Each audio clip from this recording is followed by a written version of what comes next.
Me friends and ఫ్యామిలీతో సరదాగా బయటకు వెళ్ళటానికి కారు లేదా అయితే వెంటనే ఈ నెంబర్కి కాల్ చేయండి.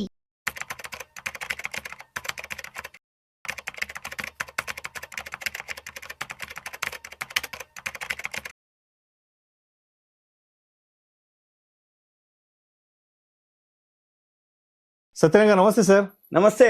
సత్యనారాయణ గారు ఈ మధ్య కోస్టా యాప్ అంట జనాల్ని ఆగమాగం చేసింది.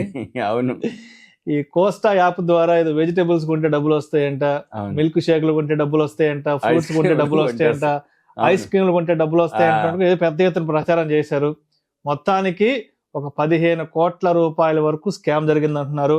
కొంతమంది 3 కోట్ల స్కామ్ అంటున్నారు, కొంతమంది 15 కోట్ల స్కామ్ అంటున్నారు. మొత్తానికి ఒక 2-3 వేల మంది దీంట్లో డబ్బులు ఇన్వెస్ట్ చేసి చేతులు కాల్చుకొని మొత్తానికి రోడ్డును ఫాలో అయ్యారు. ఏంటి అసలు ఈ కోస్టా యాప్ అంటే ఏంటి, దీనికి సంబంధించిన పూర్తి వివరాలు ఒకసారి డిస్కస్ చేసుకుందాం. మీరు అన్నట్టు ఎప్పుడు ఏ టైపులో మోసాలు జరుగుతాయి అనేది జరిగిన తర్వాతే తెలుస్తుంది. ఒకటి, ఈ యాప్లు ఏవైతే డిజిటల్ బాగా రావటం, అందరి దగ్గర ఆండ్రాయిడ్ ఫోన్లు, మీకు ఇంకా సింపుల్ అనమాట. మీరు గుళ్ళు గోపురాలు ఎక్కడన్నా పోయినా, ఎక్కడికి పోయినా, రైల్వే స్టేషన్లు, ప్లాట్ఫామ్లు, ఇప్పుడు ఉదాహరణకి అంటే వైకుంఠ ఏకాదశి అని బాగా గుళ్ళు బాగా రష్ ఉంటుంది, లేకపోతే ఆదివారం చర్చిలు బాగా రష్ ఉంటుంది. అక్కడ ఇప్పుడు బిచ్చగాళ్ళు కాడ ఆండ్రాయిడ్ ఫోన్లు ఉన్నాయి. మీరు కావాలంటే ఒక రౌండ్ చెక్ చేయొచ్చు. ఎలాంటి ఫోన్లు అంటే వాళ్ళ పని ఏమి లేదు. ఇప్పుడు ఎగ్జాంపుల్, మీరు కనుక మెట్రో ఎక్కి దిగిన లైవ్ అనమాట. అక్కడ ఇప్పుడు మనము రోడ్డు మీద వెళ్తుంటే ఆటోలల్లా ఇవి ఉంటాయి. అంటే ఏంది, 100 రూపాయలకి 3 కిలోలు, 100 రూపాయలు, అది మైకు చెప్తూ ఉంటుంది. ఒకసారి రికార్డ్ అయిపోతుంది. ఇక ఆడ పెట్టుకుంటాడు, ఆయన కూర్చుంటాడు, ఇక అమ్ముకుంటుంటాడు. ఏది టమాటాలో, లేకపోతే అల్లమో, ఎల్లిపాయలో, ఇట్లా రోజు ఇప్పుడు మనం హైవేలో వెళ్తూ చాలా చూస్తాం. ఏంది 50 రూపాయలకి 3 కిలోలు ఆటోలే అన్ని కూరగాయలు, పచ్చిమిర్చి, వంకాయలు, ఇట్లా టమాటాలు. అయితే ఇప్పుడు బిచ్చగాళ్ళు కూడా అదే ఉంటారు. ఏమని ఉంటది, అయ్యా ఇక ధర్మం చేయండి మీకు పుణ్యం వస్తుంది, అదే చెప్తుంటది. ఇక ఈయన పని ఏంది, ఆండ్రాయిడ్ ఫోన్ చూసుకుంటూ కూర్చుంటాడు, ఏ షోళ్ళు వేసుకుంటూ పోతారు. ఇప్పుడు వాళ్ళ దగ్గర కూడా స్కానర్ వచ్చేసి స్కానర్ వచ్చింది, రైట్, స్కానర్ పెడతాడు. ఎవరైతే ఆన్లైన్ లో ఉంటది, లేకపోతే ఈయన ఆండ్రాయిడ్ ఫోన్ చూసుకుంటాడు. ఇప్పుడు చిల్లర లేదు, చేంజ్ లేదు అనే మాట లేకుండా అయితే ఎప్పుడైతే ఇవన్నీ డిజిటల్ బాగా తెలివి మీరినరో, బాగా యాప్లు వచ్చినాయో, ఈ యాప్లు చూసుకుంటూ ఆయన కూర్చొని ఇన్కమ్ వస్తుంది. అయితే ఈ విలేజెస్లో ఇప్పుడు మీరు చెప్పింది ఏదైతే ఉందో, ఏ టైప్లో సైబర్ క్రైమ్లు జరుగుతాయో, ఏ టైప్లో మోసాలు జరుగుతాయో తెలియదు. జరిగిన తర్వాతనే తెలుస్తాయి. ఇప్పుడు మీరని ఈ కోస్టా యాప్, ఇప్పుడు మనం అంతకుముందు ఒక వీడియోలో కూడా చేయడం జరిగింది. ఒక ఊరు మొత్తం ఈ ట్రేడింగ్ ఫోరెక్స్ మీద, క్రిప్టో కరెన్సీ మీద, ట్రేడింగ్ మీద చేయండి అని. ఇప్పుడు ఇదో టైప్ ఏంటిది అంటే, ఒక యాప్ ఉంటుంది, దాంట్లో కొంత అమౌంట్ పే చేయాలి, మీరు యాప్ డౌన్లోడ్ చేసుకోవాలి. ఆ యాప్లో కనుక మీరు కూరగాయలు, మీరు అన్నట్టు పండ్లు, ఐస్ క్రీములు కొనుక్కుంటే ఈ పైసలు వస్తాయి. మళ్ళీ ఆ పైసలు మీరు ఏదైతే పైసలు పెట్టుబడి పెడతారో మళ్ళీ వాటి మీద మీకు డబుల్ ఇస్తాం. ఇట్లా అంటే ఒక్కొక్కళ్ళు ఏంటంటే ఒక 10,000 కనుక మీరు కడితే, ముందు 10,000 ఏం కట్టరు వాళ్ళు కూడా ట్రైలే. ఏంది, యాప్ డౌన్లోడ్ చేసుకోవటం, ఇది పనిచేస్తుందా లేదా అని చూసి ఏం చేస్తారు, అబ్బో ఇది బాగా పనిచేస్తుంది, నాకు బాగా వస్తుందని ఎప్పుడైతే నమ్మకం బాగా కుదురుతుందో, ఇదంతా శనివారం జరిగింది అనమాట, పేపర్ అనౌన్స్మెంట్ జరిగింది. వీళ్ళంతా ఎవరైతే శనివారం నాడు జనగామ జిల్లాలో జరిగినటువంటి, జనగామ జిల్లాకు సంబంధించిన చుట్టుపక్కల విలేజెస్లో ఎవరైతే ఉన్నారో అక్కడ ఇది జరగటం, ఎవరైతే ఈ జనగామకు సంబంధించినటువంటి వెంబటే అంటే సుమారు 2,000 పైనని న్యూస్, ఇంకెక్కువ మంది ఉండొచ్చు, అటు ఇటు ఉండొచ్చు. అయితే 15 మీరు అన్నట్టు 15 కోట్లని, 3 కోట్లని, ఎక్కడెక్కడ ఒక్కో దగ్గర ఒక్కొక్క వారం 2-3 వేల మంది అని జరగటం జరిగింది. వీళ్ళందరూ ఎప్పుడైతే ఈ రొటీన్ గా జరుగుతూ ఉన్నంతసేపు ఎవ్వరు ఏమి కంప్లైంట్ చేయరు. ఎక్కడైతే ఏదైతే ప్రాబ్లం రావటం, ఆగిపోవటం జరుగుద్దో, ఆ జరిగినప్పుడు వాళ్ళకంటే ఈ యాప్ తోటి నడుస్తూ ఉంది. ఒక 4-5 రోజుల నుంచి యాప్ పని చేయట్లేదు. అంటే నీకు ఇంక లేదు, ఇక మనం యాప్ లేదు, యాప్లో ఇచ్చిన పైసలు లేవు, నీకేం కనపడదు. ఇక అప్పుడు వీళ్ళకి ఒక డౌట్ వస్తుంది, ఎవరిని అడగాలి, ఎవరికి చెప్పాలి. అప్పటికి ఇప్పటికి తేడా అదే.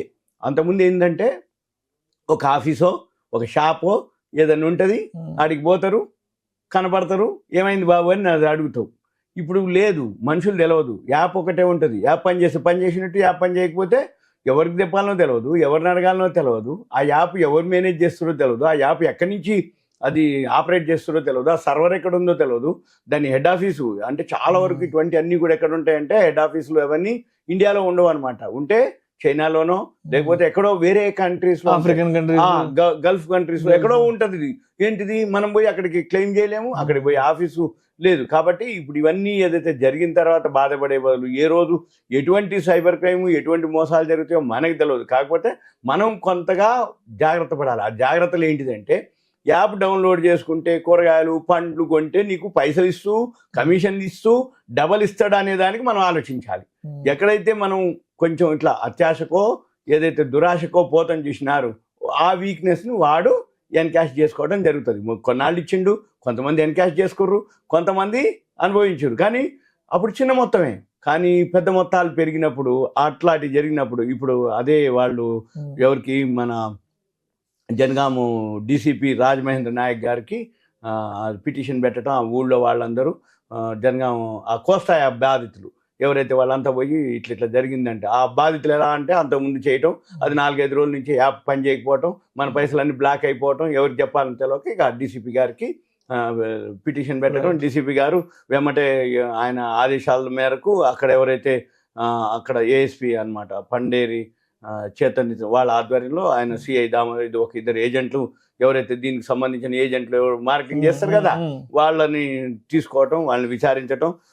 సుమారుగా 2,000 మంది బాధితులు ఉన్నట్టుగా, 15 కోట్ల రూపాయలు స్కామ్ జరిగినట్టుగా, ఎవరైతే పెట్టుబడి పెట్టారో వాళ్ళకి డబ్బులు విత్డ్రా చేసుకునే అవకాశం లేని టైంలోనే అంటే ఆ వెబ్సైట్ కానీ ఆ యాప్ కానీ క్లోజ్ అవ్వటం.